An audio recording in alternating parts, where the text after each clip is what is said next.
Hey guys, welcome to MasterThatRiff. I'm going to show you how to play the intro to The Last in Line by Dio with Vivian Campbell on guitar. So I'm in standard tuning for this. It's really cool, a little bit of fingerstyle. And what I'm starting off with is this little stab. And this is kind of key to the whole little intro piece. So what I'm kind of playing here is, it's like an A minor 7 chord it's based on. But you can literally just use your first finger here. So I'm going to be playing the open A string, the open G string, and then first fret that B string. Now, right hand wise, I'm plucking that with my thumb on the A string and an index and middle finger on the G and the B strings. Okay, and you're going to kind of do that throughout this. That's the kind of way I prefer to do it. I think that's probably the way that Vivian Campbell's doing it too. So you pluck that little A minor 7. Your next chord's a little inversion of a G. So you're now playing second fret of the A string. I use my first finger there, and then my third finger is playing that third fret of the B string there, and I've got an open G. Yeah, classic little combination on the guitar that, if you're an A minor. To get to the C chord, you use this little first inversion of a G to give you the B and the bass. Okay, so that's your first little bit. And then basically, I'm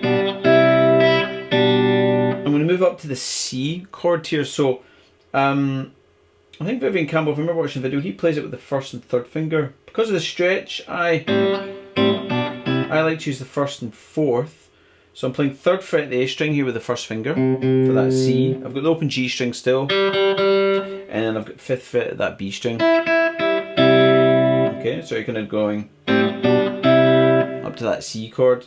And once you're up to the C chord, you've got an open E string now. Then you go back to the G with the B in the bass. Then you play this with a little fingerstyle bit. It goes. Yeah, so I'm plucking the A string, open E string, then I'm doing the B string, and then the A string again, holding down that shape. Now there's a couple of ways you can do that. Right hand wise, I do like a thumb, ring finger, middle finger. You could also do that with the thumb, middle finger, index finger, and back to thumb. Yeah. So that first couple of bars sound like this.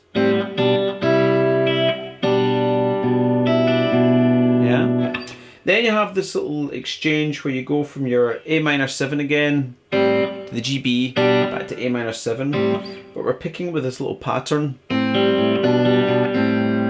So because of the quick change, what you want to do here is you play A minor 7 again with the first finger, but you kind of want to play this G with the B in the bass with the second and fourth finger, so you can just put it on and take it off again.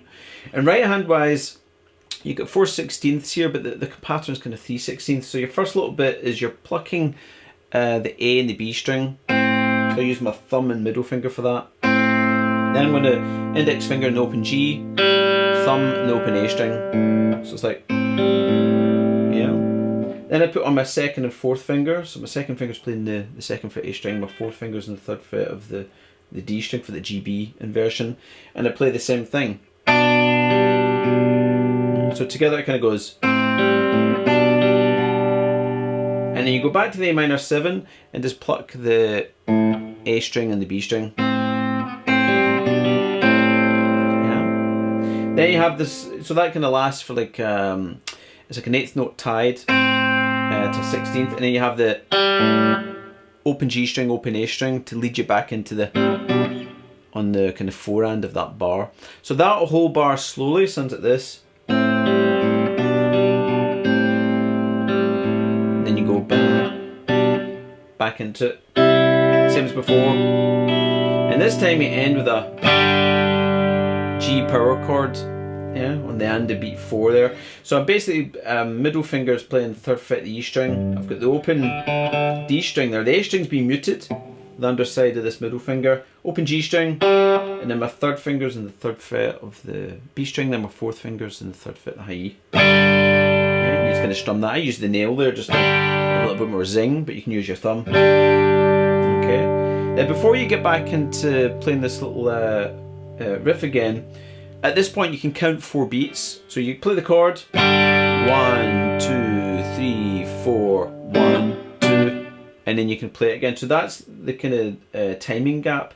And when you play the little A minor 7 GB this time, it's a little bar 2/4, and you're just playing on the beat, but it's like a staccato feel. 1, 2, and then you're back to the same as before. Yeah,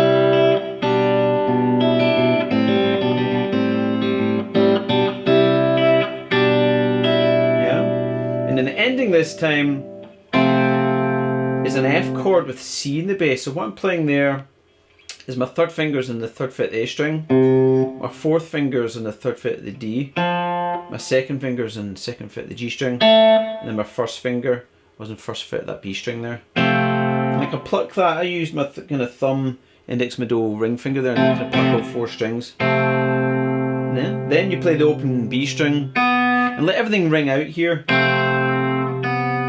Okay, then I'm going to play 0, 2 on the G string, so I use my middle finger, put it back on. And then my 1st finger plays the 1st fret of that B string again. And I kind of do a little upstroke with the...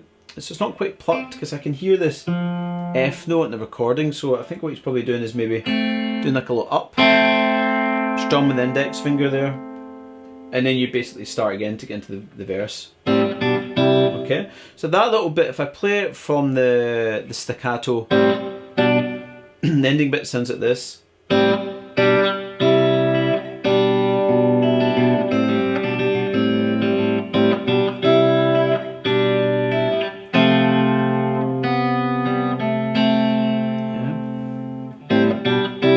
And you go back into the verse, okay? So it's not too bad from memorizing what's going on. The tricky bit with this, I think, is just using the right hand, particularly if you're not used to it. And that little bit there, what's weird about that, I guess, is your thumb is repeatedly playing this A string. Okay, so that might feel weird, particularly when you're plucking the 2 strings together. So what you can do is you can do that, you know, just hold like an A minor 7 chord and do that. Those little group of 3/16ths in time like that, and I'll get used to what your thumb's doing there. Yeah. So there we go, classic tune. Huge thanks to David over at the Master the Guitar Patreon for suggesting it. Quite a while ago actually, so thanks for being patient, David. If you're interested in suggesting some lessons, or if you want to get access to the animated tab, obviously you get the PDF of the tab for this, but if you're interested in the animated tab, or jam tracks for gear videos, or jam tracks for solo lessons, or additional lesson materials, or you know, just join in the Q&As and join in the community, please check out Master the Guitar Patreon. I'll post the link up there. You can also check out Master the Guitar on Facebook, Instagram and Twitter. Different stuff get posted up there, you know. If you're not subscribed, you like the video, please hit subscribe button, and if you want to hit that notification bell so you're kept up to date with any uploads that I do. Hopefully YouTube will actually push them to you. And if you want to make any comments below, please do, guys. If you're a Dio fan, let me know what your fave kind of Dio tunes are.